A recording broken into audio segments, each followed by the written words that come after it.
दोस्तों, पिछले 2-3 दिन से लगातार पाकिस्तान में जो बुरे हालात बने हुए हैं वो सोशल मीडिया चलाने वाले आप में से किसी भी इंसान से छुपे हुए नहीं हैं। अगर कुछ शब्दों में ही पाकिस्तान की मौजूदा हालात को मैं बयान करना चाहूं तो आप ये समझिए कि पाकिस्तान बुरी तरह से चल रहा है, पाकिस्तान तबाह हो रहा है और पाकिस्तान सिर्फ और सिर्फ बर्बाद हो रहा है। हर तरफ आग ही आग नजर आ रही है, कभी हवा में फायरिंग तो कभी बड़े बड़े बंगलों के ऊपर पत्थर बरसाए जा रहे हैं, कभी किसी घर में आग लगाई जा रही है तो कभी किसी एयरक्राफ्ट को ही आग के हवाले कर दिया जा रहा है। बड़ी बड़ी सड़कों को न सिर्फ जाम किया जा रहा है बल्कि सड़कों पर मौजूद लाठी डंडों के साथ दंगाइयों को आतंक मचाते हुए भी देखा जा सकता है। मगर अब सवाल यही है कि आखिर पाकिस्तान में अचानक से ये सब कुछ हो क्यों रहा है? आखिर पाकिस्तान में होने वाली इस बर्बादी का असली जिम्मेदार कौन है? तो दोस्तों, इन तमाम चीजों को समझने के लिए और पाकिस्तान के मौजूदा हालात का जायजा लेने के लिए हमको जरा थोड़ा पीछे जाना पड़ेगा। 1947 में जहां हमारे प्यारे देश भारत को आजादी मिली थी,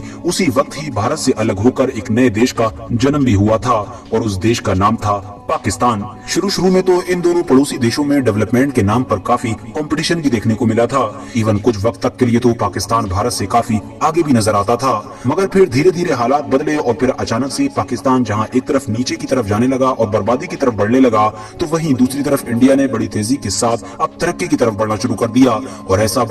बड़ा कि दोबारा कभी पलट कर नहीं देखा। वैसे तो पाकिस्तान की बर्बादी के पीछे कई बड़े रीजंस बताए जाते हैं, मगर जो सबसे बड़ा रीजन है वो दरअसल यहाँ का पॉलिटिकल सिस्टम है। ऐसा माना जाता है कि भले ही पाकिस्तान में दूसरे देशों की तरह चुनाव होते हों, प्रधानमंत्री होता हो, राष्ट्रपति होता हो, सूबों का मुख्यमंत्री होता हो और इस तरह का पूरा सिस्टम होता हो, मगर वो सिर्फ और सिर्फ नाम के लिए होता है, क्योंकि आखिर में होता तो वही है कि जो वहाँ की आर्मी चाहती है। आर्मी की इजाजत के बगैर तो पाकिस्तान में एक परिंदा भी पर नहीं मारता है। किसको ऊपर ले जाना है, किसको नीचे ले जाना है, किसको गद्दी देना है और किसको गद्दी से उतार कर नीचे फेंकना है, ये सब कुछ आर्मी तय करती है। आगे की बात पर बढ़ने से पहले मैं आप लोगों को पाकिस्तान से जुड़े 2 फैक्ट्स बता देता हूं कि जो आपके लिए जानना बहुत जरूरी है। पहला फैक्ट तो ये है कि पाकिस्तान के पूरे 70-75 साल के इतिहास में आज तक कोई भी प्रधानमंत्री अपना वक्त पूरा नहीं कर सका है। यानी मिसाल के तौर पर जैसा कि दूसरे ज्यादातर देशों की तरह हमारे भारत देश में भी प्रधानमंत्री का इलेक्शन होता है। एक इंसान को प्रधानमंत्री की गद्दी पर बैठाया जाता है, जब 5 साल कंप्लीट हो जाते हैं तो दोबारा इलेक्शन होता है और फिर से जनता अपना प्रधानमंत्री को चुनती है। इस तरह से 5-5 साल पर प्रधानमंत्री का चुनाव होता रहता है। तो दोस्तों, इसी तरह से पाकिस्तान में भी होता है। मगर इंटरेस्टिंग बात यह है कि आज तक पाकिस्तान में जो भी प्रधानमंत्री की गद्दी पर बैठा वो कभी 5 साल कंप्लीट कर ही नहीं पाया। उससे पहले ही या तो उसका तख्ता पलट कर दिया जाता है या फिर किसी तरह से बस उसको पीएम की गद्दी से हटा दिया जाता है। दूसरा फैक्ट ये है कि आज तक जो इंसान भी पाकिस्तान के प्रधानमंत्री की गद्दी पर बैठा है वो पाकिस्तान के प्रधानमंत्री की गद्दी से हटने के बाद सलामत नहीं रहा। उसके सिर्फ 2 ही ठिकाने होते हैं, या तो उसको अपनी जान गंवानी पड़ती है और वो पीएम की गद्दी से सीधा कब्र में पहुंच जाता है, जैसे कि जुल्फिकार अली भुट्टो और बेनजीर भुट्टो जैसे मशहूर नेताओं के साथ हुआ था, या फिर उसको जेल में डाल दिया जाता है। और पाकिस्तान में होने वाली हमेशा से ही इन तमाम चीजों का जिम्मेदार डायरेक्टली या इनडायरेक्टली वहाँ की आर्मी को ही माना जाता है। आर्मी की सबसे बड़ी पोजीशन पर बैठने वाले वहाँ के जो जर्नल होते हैं, उन्होंने पाकिस्तान के इतिहास में वक्त वक्त पर चुनी हुई हुकूमत का न सिर्फ तख्ता पलट किया बल्कि तख्ता पलट करने के बाद खुद ही राज करना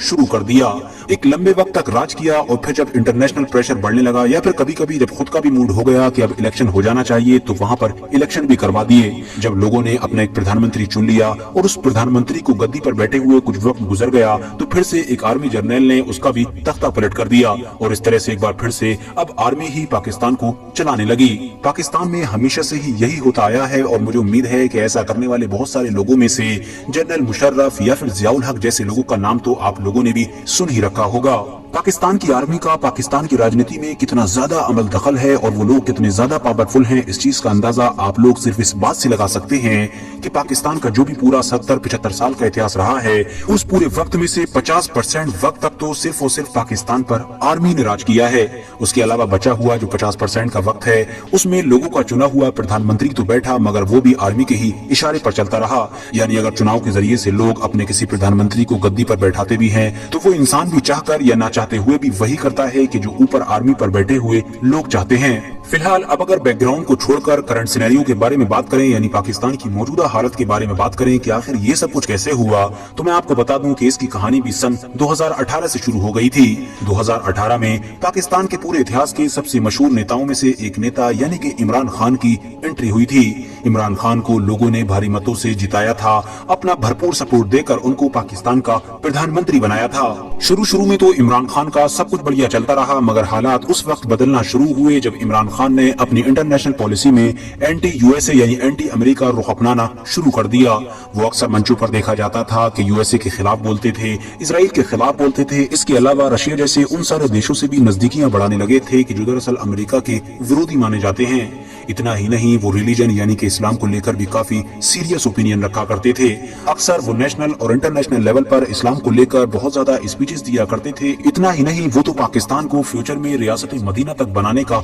दावा किया करते थे। इतना ही नहीं दोस्तों, इमरान खान ने तो एक वक्त पर इंटरनेशनल लेवल पर तुर्की और मलेशिया के साथ मिलकर एक मुस्लिम ब्लॉक तक बनाने की कोशिश की थी। मगर दोस्तों, इमरान खान के लिए परेशानी की बात ये थी कि जिस अमेरिका के खिलाफ वो लगातार बोल रहे थे और जिसके खिलाफ वो कड़ा रुख अपना रहे थे, ऐसा माना जाता है कि उस अमेरिका के खिलाफ उनके ही देश यानी पाकिस्तान की आर्मी कुछ भी नहीं सुनती है, क्योंकि रिपोर्ट्स बताती हैं कि पाकिस्तान की आर्मी प्रो यूएसए है, हमेशा से ही यूएसए की हिमायत में रहती है। और यही वो सारी चीजें थीं कि जिन्होंने इमरान खान और पाकिस्तान की आर्मी के बीच दुश्मनी की एक खाई खोदना शुरू कर दी थी। इसी के साथ धीरे धीरे इमरान खान और वहां की आर्मी के बीच दूरियां बढ़ने लगी थीं। याद रहे कि ये वही आर्मी थी कि जिसके बारे में मैंने आप लोगों को ऑलरेडी बताया कि जिनके इजाजत के बगैर पाकिस्तान की राजनीति में एक परिंदा भी पर नहीं मारता है। इसीलिए अब धीरे धीरे हालात बदलना शुरू हुए और फिर नौबत यहाँ तक आ गई कि सन 2022 में ही, यानी जब इमरान खान का टाइम भी पूरा नहीं हुआ था, उससे पहले ही इमरान खान के साथ वो हो गया कि जो अक्सर पहले भी प्रधानमंत्रियों के साथ पाकिस्तान में होता आया है, यानी उनके खिलाफ एक अविश्वास प्रस्ताव लाकर उनको भी प्रधानमंत्री की गद्दी से उतार दिया गया और उनकी जगह पर अब एक नई सरकार बनी जिसमें एक नया प्रधानमंत्री बना जिनको हम लोग शहबाज शरीफ के नाम से जानते हैं। मगर दोस्तों, जैसे ही इमरान खान को पाकिस्तान की गद्दी से हटाया गया तो इमरान खान ने भी अपने आप को दूसरे इतिहास के दूसरे प्रधानमंत्रियों से अलग साबित करने के लिए कोशिशें करना शुरू कर दी। उन्होंने गद्दी से उतरते ही वहां की नई हुकूमत और आर्मी के खिलाफ मोर्चा खोल दिया। उन्होंने अपने समर्थकों के साथ लॉन्ग मार्च करना शुरू कर दिए, बड़ी बड़ी रैलियां करते जिसमें हजारों की तादाद में लोग मौजूद होते और इन सारी रैलियों में अब इमरान खान पहले से उलट खुले तौर पर ही आर्मी को टारगेट करने लगे थे। इतना ही नहीं, वो तो हमेशा यही दावा किया करते थे कि मेरी ये जो गवर्नमेंट गिरी है ये आर्मी के इशारे पर गिरी है और ये सब कुछ बाहरी ताकतों के इशारे पर किया गया है, यानी उनका इशारा सीधे तौर पर अमेरिका हुआ करता था। जहां एक तरफ इमरान खान ये सब कुछ कर रहे थे तो वहीं दूसरी तरफ उनके ऊपर लगातार केसेस भी दर्ज किए जा रहे थे। उनके ऊपर एक के बाद एक इतने मुकदमे दर्ज हुए कि जिसको गिना भी नहीं जा सकता है। खुद अल जजीरा को दिए गए एक इंटरव्यू में इमरान खान ने बताया था कि उनके ऊपर लगभग 85 के करीब ऑलरेडी मुकदमे दर्ज हो चुके हैं, जिसमें छोटे क्राइम से लेकर बहुत सारे बड़े क्राइम भी शामिल हैं। इमरान खान के मुताबिक तो उनके ऊपर इस वक्त इतने ज्यादा मुकदमे दर्ज हो चुके हैं कि वो सभी मुकदमों की सुनवाई के लिए टाइम तक नहीं निकाल पा रहे हैं, क्योंकि वजह यह है एक मुकदमे की सुनवाई हो रही होती है, उसके बाद ऑलरेडी दूसरे मुकदमे की सुनवाई का टाइम भी आ चुका होता है। वैसे तो पिछले कई महीने से लगातार पाकिस्तान में इमरान खान को अरेस्ट करने की कोशिश की जा रही है, मगर हर बार वो किसी न किसी तरह से बच जाते हैं। कभी तो हाई कोर्ट उनकी इस गिरफ्तारी पर स्टे लगा देता है, तो कभी उनके समर्थक पुलिस को ऐसा करने नहीं देते हैं, कभी किसी दूसरी तरीके से इमरान खान गिरफ्तार होने से बाल बाल बच जाते हैं। मगर दोस्तों, अभी 2-3 दिन पहले ही जब इमरान खान पाकिस्तान के इस्लामाबाद हाई कोर्ट में पेशी के लिए गए हुए थे तो वो न हुआ कि जो पिछले कई दिनों से लगातार इमरान खान के साथ होता आ रहा था, यानी इस बार वो गिरफ्तारी से नहीं बच सके। और वो इसलिए नहीं बच सके क्योंकि गिरफ्तार करने वाले भी पूरी प्लानिंग के साथ आए थे। वो वीडियोस पूरे सोशल मीडिया पर बड़ी तेजी के साथ दुनिया भर में वायरल हुई थी। उसमें देखा जा सकता था कि किस तरह से पाकिस्तान फौज की एक स्पेशल टुकड़ी कि जिनको रेंजर्स के नाम से जाना जाता है, वो लोग न सिर्फ जबरदस्ती शीशे तोड़कर इमरान खान के कैबिन में दाखिल हुए, बल्कि इमरान खान को भी जबरदस्ती उनके समर्थकों और उनके वकील से छीनकर खसेड़ते हुए गिरफ्तार करके ले गए। पाकिस्तान की स्पेशल टुकड़ी की तरफ से इमरान खान को जबरदस्ती और इतनी बुरी तरीके से गिरफ्तार करना ही इमरान खान के लिए एक प्लस पॉइंट साबित हुआ, क्योंकि इस गिरफ्तारी की वीडियोस जैसे ही पाकिस्तान में वायरल होना शुरू हुई और उनके समर्थकों तक पहुंची तो देखते ही देखते पूरे पाकिस्तान में बवाल मचने लगा। शुरू में प्रोटेस्ट यानी कि प्रदर्शन हुए, मगर बाद में ये प्रदर्शन वायलेंस में तब्दील हो गए और हर जगह आगजनी, पत्थरबाजी, लाठी डंडे और इस तरह की चीजें ही नजर आने लगी। इंटरनेशनल मीडिया में भी हर जगह पाकिस्तान के मौजूदा हालात और बुरे हालात को लेकर ही बातें की जाने लगी। दुनिया भर के अलग अलग नेताओं ने पाकिस्तान के मौजूदा मौजूदा और बिगड़ते हुए हालात को देखकर चिंता जताई। दोस्तों, इमरान खान ने अभी 2-3 दिन पहले ही यानी अपनी गिरफ्तारी से पहले अपनी रैली में एक बयान दिया था,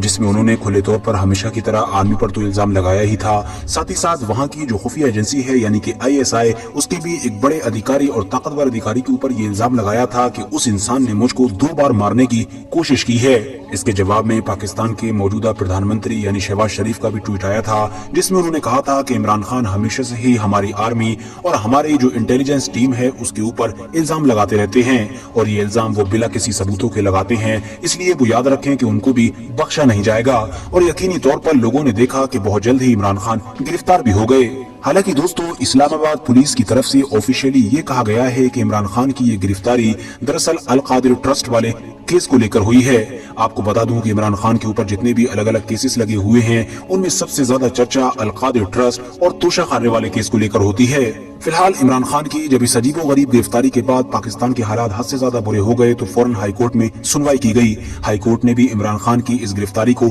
जायज ठहरा दिया। उसके बाद ये मामला सुप्रीम कोर्ट पहुंचा, मगर सुप्रीम कोर्ट ने इस गिरफ्तारी को अवैध यानी कि नाजायज करार दिया और इसके साथ ही फौरन इमरान खान को रिहा करने का भी आदेश जारी किया। मगर जिस वक्त तक मैं ये वीडियो रिकॉर्ड कर रहा हूँ उस वक्त तक इमरान खान आजाद नहीं हुए हैं और वजह यह है कि सुप्रीम कोर्ट के ही ऑर्डर पर उनको अगले ही दिन यानी कि 12 मई के दिन एक बार फिर से इस्लामाबाद हाई कोर्ट में किसी दूसरे केस के लिए हाजिर होना पड़ेगा। और अब देखना यह है कि इमरान खान वाकई आजाद हो पाते हैं या फिर जेल में ही रहेंगे। इंटरेस्टिंग बात यह है कि जहां एक तरफ मौजूदा गवर्नमेंट ये दावा कर रही है कि ये सब कुछ कानून के तहत हो रहा है और क्योंकि इमरान खान के ऊपर बहुत सारे केसेस हैं तो उनकी जवाबदेही तो बनती ही है, तो वहीं दूसरी तरफ इमरान खान लंबे वक्त से ये दावा कर रहे हैं कि ये लोग मुझको या तो मारना चाहते हैं या लंबे वक्त तक के लिए जेल में डालना चाहते हैं, क्योंकि ये लोग जानते हैं कि मेरे पास पाकिस्तान की बेपनाह पब्लिक का सपोर्ट है और इलेक्शन में ये लोग मुझसे कभी जीत नहीं सकेंगे। इसीलिए पाकिस्तान में होने वाले वो इलेक्शन के जो एक लंबे वक्त से वहां की मौजूदा गवर्नमेंट की तरफ से टाले जा रहे हैं, बावजूद इसके कि सुप्रीम कोर्ट ऑर्डर दे चुका था कि मई में जरूर करवाए जाएं, वो इलेक्शन ये लोग मेरी गैर मौजूदगी में कराना चाहते हैं। यानी ये चाहते हैं कि इमरान खान जेल में हो और उस वक्त ही हम लोग इलेक्शन करवा दें और आसानी के साथ उस इलेक्शन में जीतकर एक बार फिर से अपनी सरकार बना लें। हालांकि दोस्तों, अगर बहुत सारे पाकिस्तान जर्नलिस्ट की माने तो इस बात में कोई शक भी नहीं है कि इमरान खान के पास लोगों का बेपनाह सपोर्ट है। इतना ज्यादा सपोर्ट कि अगर चुनाव हो जाए तो इमरान खान एक तरफा जीतेंगे। मगर दूसरी तरफ इस बात को भी नहीं नकारा जा सकता है कि अगर इमरान खान लंबे वक्त तक के लिए जेल में चले गए तो उनकी पार्टी कभी नहीं जीत सकेगी, क्योंकि Imran Khan one man army की तरह हैं। जब वो सड़कों पर निकलते हैं तब ही पाकिस्तान की पब्लिक सड़कों पर निकलती है, वरना उनकी पार्टी यानी PTI में उनके अलावा कोई भी दूसरा ऐसा नेता मौजूद नहीं है कि जिसके इशारों पर इमरान खान के मुकाबले में आधी पब्लिक भी आ सके। यानी वो अपनी पार्टी के इकलौते मशहूर और ताकतवर नेता हैं। फिलहाल दोस्तों, आज की अपनी वीडियो को हम यहीं पर खत्म करते हैं। वीडियो पसंद आने पर न सिर्फ वीडियो को लाइक करें बल्कि अपने फ्रेंड्स के साथ भी जरूर शेयर करें और इसी तरह की नॉलेजेबल और हिस्टोरिकल वीडियोस हमेशा देखने के लिए हमारे इस चैनल को सब्सक्राइब करने के साथ साथ बेल आइकन को भी जरूर प्रेस करें।